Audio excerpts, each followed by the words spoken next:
Práve sa nachádzame v spravodajskom newsroome, kde sa od utorka večera od 11. hodiny pracovalo nepretržite 24 hodín na našej prerábke.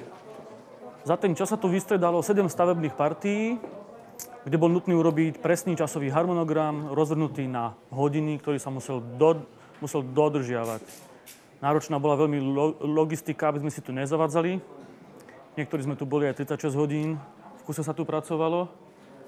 A takto to vyzerá po novom. Okrem stavebných tímov, ktoré sa podielali na tejto prerábke, sa tu zúčastnili aj kreatívne zložky, ktoré navrhli napríklad takúto grafickú tabuľu, kde bude podsvietené logo a budú tam svetové časy Metropol. Kvôli stavebným prácam sme museli našich reportérov umiestniť do takéhoto hniezda. Veľmi sa im to zapáčilo, lebo sú blízko pri sebe. Komunikácia je o to lepšia. A bolo to nutné aj z dôvodu toho, že sme v dvojitej podlahe museli ponaťahovať komplet novú infraštruktúru, či už video alebo audiosignálov a takisto aj informatické káble. Nachádzame sa v spravodajskom štúdiu, ktoré prešlo kompletnou rekonštrukciou. Z tohoto štúdia budeme vysielať všetky spravodajské bloky. Práce na tejto prestavbe